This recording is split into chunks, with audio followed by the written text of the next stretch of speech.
एक बार की बात है, एक शिकारी जंगल में शिकार करने के लिए गया तो उसने वहां पेड़ पर एक बाज को बैठे हुए देखा।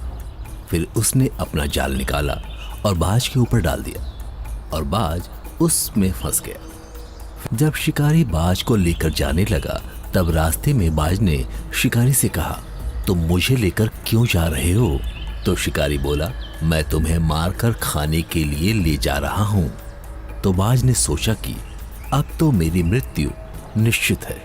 वो कुछ देर यूं ही शांत रहा और फिर कुछ सोचकर बोला, देखो, मुझे जितना जीवन जीना था मैंने जी लिया और अब मेरा मरना निश्चित है, लेकिन मरने से पहले मेरी एक आखिरी इच्छा है। तो शिकारी ने बाज से बड़ी उत्सुकता से पूछा, बताओ अपनी इच्छा। तो बाज बोला, मरने से पहले मैं तुम्हें 2 सीख देना चाहता हूँ। इसे तुम ध्यान से सुनना और सदा याद रखना। पहली सीख तो ये कि किसी की बातों का बिना प्रमाण, बिना सोचे समझे विश्वास मत करना। और दूसरी ये कि यदि तुम्हारे साथ कुछ बुरा हो या तुम्हारे हाथ से कुछ छूट जाए तो उसके लिए कभी दुखी मत होना। तो शिकारी ने बाज की बात सुनी और बिना कुछ बोले अपने रास्ते आगे बढ़ने लगा।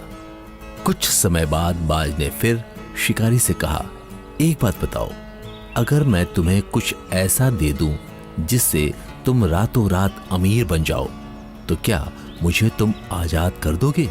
तो शिकारी फौरन रुका और बोला, क्या है वो चीज, जल्दी बताओ। तो बाज बोला, दरअसल बहुत पहले मुझे राजमहल के करीब एक हीरा मिला था जिसे उठाकर मैंने एक गुप्त स्थान पर रख दिया था।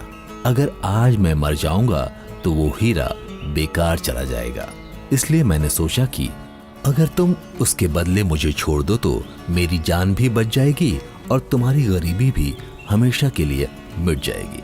तो ये सुनते हुए शिकारी ने बिना कुछ सोचे समझे बाज को आजाद कर दिया और वो हीरा लाने को कहा। बाज तुरंत उड़कर पेड़ की ऊंची शाखा पर जा बैठा और बोला, कुछ देर पहले ही मैंने तुम्हें एक सीख दी थी कि किसी की बातों का तुरंत विश्वास मत करना, लेकिन तुमने उस सीख का पालन नहीं किया। दरअसल मेरे पास कोई हीरा नहीं है और अब मैं आजाद हूं। तो ये सुनते ही शिकारी मायूस हो पछताने लगा।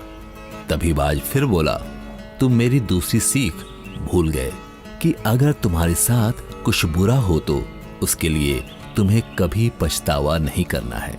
इस कहानी से हमें ये सीख मिलती है कि हमें किसी प्रकार का नुकसान होने पर या असफलता मिलने पर दुखी नहीं होना चाहिए, बल्कि उस बात से सीख लेकर भविष्य में सतर्क रहना चाहिए।